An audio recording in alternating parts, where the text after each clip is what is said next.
Hi dear students, how are you all? Welcome back to our channel Learn and Grow Better. Kindly show your love, please like, share and subscribe the channel and help us to grow more. And don't forget to hit the bell icon so that you never miss any video. Let's get started.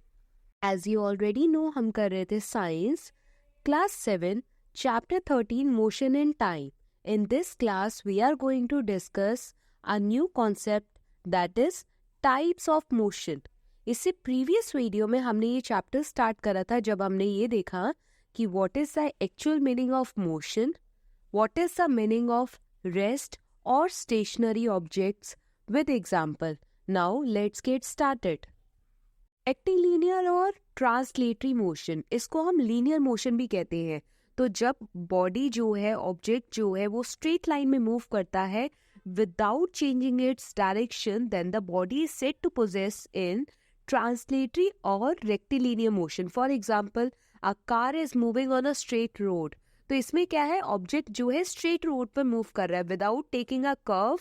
तो इस type के motion को हम क्या बोलेंगे, rectilinear motion. Straight road without taking a curve. Yes. Now the next motion is when a body moves in the shape of a circle. Circle की shape में अगर कोई बॉडी मूव कर रही है, अपनी पोजीशन को चेंज कर रही है about a fix point and fix radius, तब हम उस बॉडी को क्या कहेंगे, वो बॉडी सर्कुलर मोशन में मूव कर रही है. तो फिक्स पॉइंट होना चाहिए, फिक्स रेडियस होनी चाहिए, और अगर वो ऑब्जेक्ट सर्कुलर मोशन में, सर्कल की फॉर्म में मूव कर रहा है, तो ऐसे टाइप के मोशन को हम बोलते हैं सर्कुलर मोशन. तो एग्जाम्पल क्या है, the motion of planets around the sun. और एग्जाम्पल देखो, रेक्टिलिनियर मोशन अभी हमने पढ़ा कि अगर कोई ऑब्जेक्ट एकदम स्ट्रेट मूव कर रहा है तो ऐसे टाइप के मोशन को रेक्टिलिनियर मोशन कहते हैं. तो मार्च पास जब होती है तब सभी जो है एक पर्टिकुलर डायरेक्शन में मूव करते हैं. They are not changing their direction, they are not taking curves. तो उस केस में हमारा रेक्टिलिनियर मोशन होता है ड्यूरिंग मार्च पास्ट. अब अगर ये ऑब्जेक्ट जो है मूव करना है इन अ स्ट्रेट पोजिशन, तो ये भी हम कहेंगे this type of motion is also known as rectilinear motion.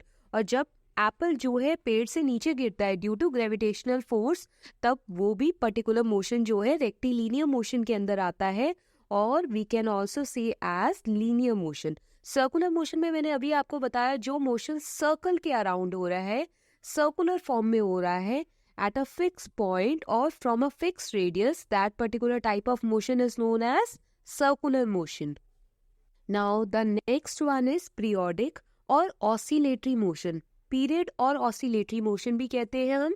तो जब कोई ऑब्जेक्ट अपने मोशन को रिपीट करते हैं after a fix interval of time, then particular motion is known as periodic और ऑसिलेटरी मोशन. मोशन का रिपीट होना after a fix interval of time, जैसे कि सिंपल पेंडुलम. सिंपल पेंडुलम जो है, इसमें मोशन रिपीट होता है, to and fro, back and forth motion जो है सिंपल पेंडुलम का, इसे हम कहते हैं पीरियोडिक और ऑसिलेटरी मोशन.